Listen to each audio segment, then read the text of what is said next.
presentation today, franchising is one of the most beautiful things that one can do because it's all really positive. So this person hires the employee. So all those employee headaches that we're all used to hearing, we're all dealing with, goes away because of the fact that they're dealing with it, you're not dealing with it. They're going to sign the lease on their own, and they're going to start the operation. So now they're going to have to buy inventory from you in order to sell these products. So there's another way you make money.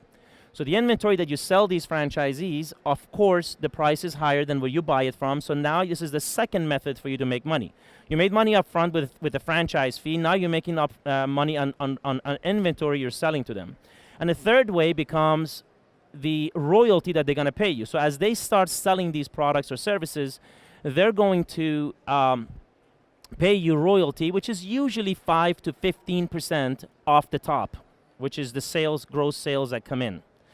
So this is the three major ways that a particular franchise operations makes money out of their franchisees. Now these franchisees are required. They're required to spend a certain amount of money on a monthly basis on local advertising, and also pay you that trickle, maybe 1 or 2% out of their sales that you're going to spend on advertising their brand nationally. This is the reason why you see Subway, you see McDonald's, you see Domino's Pizza in the middle of Super Bowl, and those are the guys that have the money, the budget to spend 1 or 2 or 3 or 4 million dollars on a 30-second ad, because that money is really coming from the franchisees and it's not really coming from their pockets. So another cool thing about franchising is that you have full visibility to the operation of the business. That means on a given day, you're going to log into the POS terminal and you're going to find out exactly on a particular time of the day how much sales they've made. You can log in and look at the cameras and see, okay, this is, oh, the restaurant is full, or the gym is empty, or whatever the case is, and you can make adjustments to that. You can actually call the guy up and say, look, you're slacking off, what's going on, the restaurant is empty. So you can actually, you have day-to-day visibility to the business. All right, so let's go back to the scenario that I talked about, my own story, Garda Kid. So I had a situation on my hand. I wanted to grow the business, but I couldn't because I was worried that somebody's going to destroy my brand. Somebody is going to come in and perhaps even steal from me, right? I mean, there's cash business involved, and I didn't know how to control all that money that was coming in, and so forth and so on. So all of these problems are gone away with the franchise model. As you can see here, that because of the fact that the franchisee has spent the same money you have spent in starting that location, he cares about this business just like you care about it. More importantly, you have a stick over their head. Why? Because if they ever step out of line and do something that is not desired, or it's outside of the requirements that you've set forth for them, you can take that franchise away from them. So they always have this fear of losing their franchise because of whatever reason it may be. This is, again, one reason why you go to a drive-thru of Wendy's or McDonald's and it says, how was our service, call 1-800-something. It doesn't say call 305-something. It says call 1-800-something, because that's the corporate headquarters. They want to hear from you as the client how that franchisee is doing. If that franchisee gets multiple bad reviews or bad remarks, they'll punish the franchisee, and eventually they can shut him down. They can take that franchise away from them. So you have a full control over these operations. More importantly, guys, no liability for you. So that means in my scenario, I could go to sleep comfortably knowing that a child in Taiwan is being ID'd right now and is being handled by one of my Garda Kid representatives without me being liable. And that's another beautiful thing about franchising. So you franchise your business to get immediate and rapid expansion into your brand, because you don't have to spend a dime of your money to expand your business. Some of these business owners come to us, and I have the pleasure to speaking to multiple business owners on a weekly basis, and they say, listen, I'm about to open my 3rd location or 4th location. And my comment to them always is, why? Why don't you franchise your business? You're putting more of your money out there. You're putting more of your time out there. You're spending less time at home with your wife or your husband. You're spending less time with your family. You're taking on more liability. Why don't you just franchise your business? Let someone else own it. You sit back, relax, and collect your 6, 7, 8%. Brand recognition. Every time you open a second location or third location by your franchisees, you're not paying money, but guess what? They're advertising your brand for you. As a result of that, you're getting this tremendous brand recognition, once again, with other people's money. You get an immediate infusion of cash. So they pay you that huge franchise fee up front. So that franchise fee of $20, $30, or $40,000, multiply that by 10 or 15 or 20 of these things that you can sell in a year. You're putting together a very nice portfolio for yourself. So of course you're getting on share of the revenue as well. So another good thing about franchising is that franchisees have a better understanding of the local market. If you have a business, if you have a pizza shop here in Miami, and think about opening another second pizza shop in Los Angeles. Well, if I told you, listen, where would you advertise in Miami? You know all the advertising resources here. You know, if you were to put a billboard, you know exactly where to put that billboard.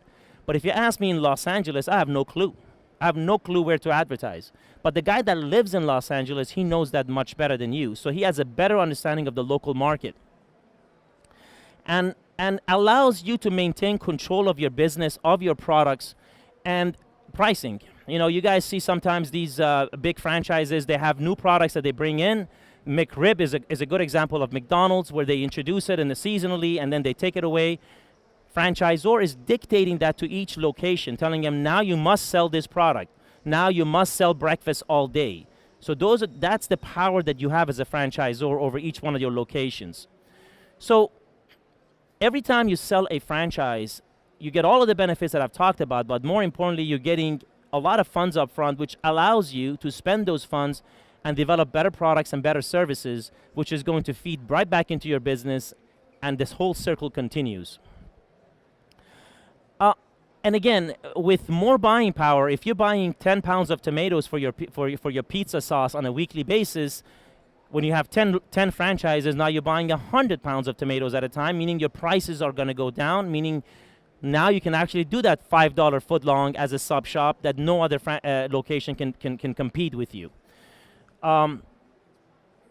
Every idea that the franchisee comes up with, and this is also very important, when the franchisees, these guys they care about this business. That's why they invested the tens of thousands of dollars to get into this business.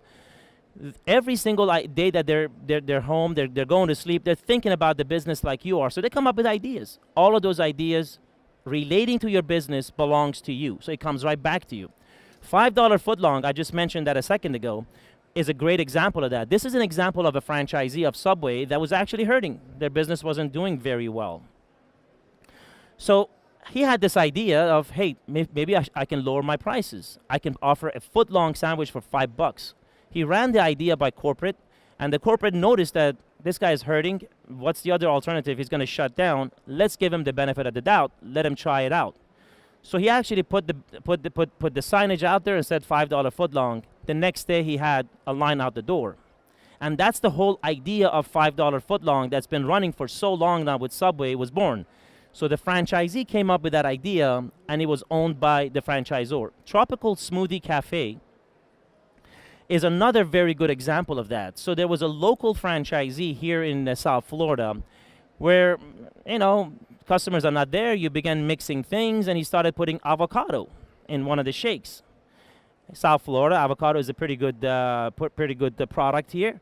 So he put avocado and coconut juice or whatever he did, and he came up with this whole tasting thing, and he ran that by the CEO of the company, and he liked it. He tasted it, he liked it, he loved it. It became a menu item. So a lot of the menu items that you see on restaurants and places like this come from franchisees. So now, let's talk about why would someone buy your franchise. So let's assume you have an ice cream shop, and you ask yourself, well, if I franchise this business, why would somebody buy my franchise? Anybody knows how to start an ice cream shop. Why wouldn't I just start it on their own? Well, here's the answer. This study by the Chamber of Commerce tells you that they compared franchises that started and businesses that started on a given time. If you look at 5 years out, businesses that started on their own had only a 25% chance of survival. In other words, if you started a business today, you have a 50% chance that you go out of business next year, and you have a 75% chance that you go out of business within 5 years. If you bought a franchise, you have a 92% chance that you'll be in business 5 years from now. This is the reason why people would rather buy a franchise. Another important reason is that if I'm going to open an ice cream shop, I need a website, I need social media, I need business cards, I need brochures, I need marketing material. I have no clue. I know about ice cream, but I don't know about any of that stuff. Where do I start? How many mistakes am I going to make before I start becoming profitable? They rather pay you that $20,000 or $30,000 franchise fee and buy your model that's been proven. You have a website, you have 5,000 people following you on your social media, you have all the marketing material, you've made all the mistakes already. So I rather buy into a business that's already been proven, and I rather have that partner that I can always call if I have a problem.